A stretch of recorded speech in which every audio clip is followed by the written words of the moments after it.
დავიწყებ სახურავის მოხატვით და სხვა შორის მინდოდა მეხატა რაღაცა კონკრეტული იდეა მქონდა და აღმოვაჩინე რომ თურმე თეთრი აკრილის აღებავით დამამთავრებია შესაბამისად გადავწყვიტე რომ აი ამ ბრტყურიალა აღებავებით რომელიც არის ფლუორესცენციული მოვხატო ამით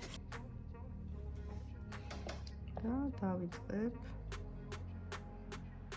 ფიქრობ, რომ ძალიან მოუხდება.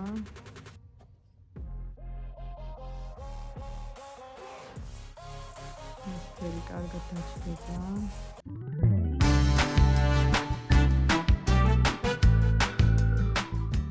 ეს ზედაპირი არის პრიალა და შესაბამისად ცოტა რთული არის ისე განაწილება, რომ ხაზები არ დარჩეს.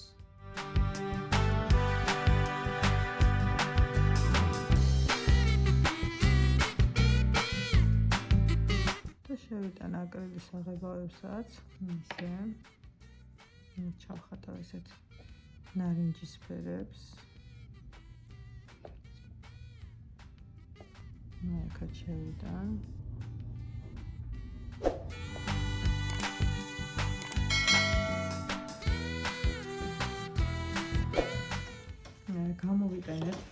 გამოვიყენებ ფლომასტერებსაც ძალიან მოუხდება ეს შერეული ტექნიკით მუშაობა. მომწონს მინდა გითხრათ, კარგად დაჭდა.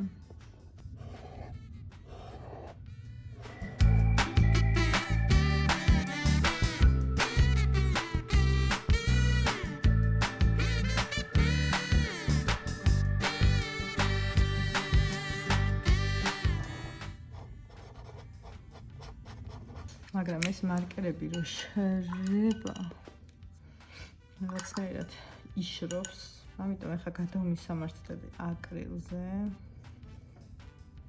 დავნახა, აი აკრილით უკვე კარგად იფარება ძალიან. უფრო კარგად.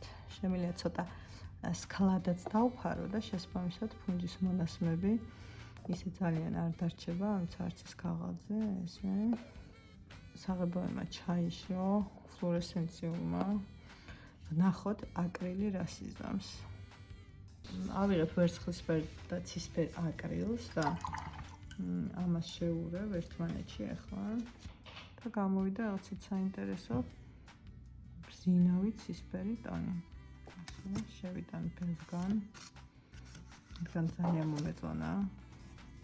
აი ვერცხლისფერ ტონში გავაფერადებ ამ ყვავილს, ესე.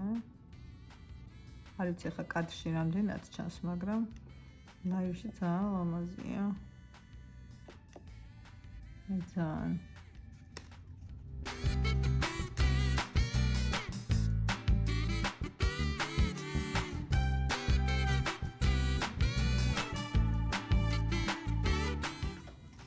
მე ახლადანაც გაჩვენებთ როგორი გამოდის.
ესა წერტილებს.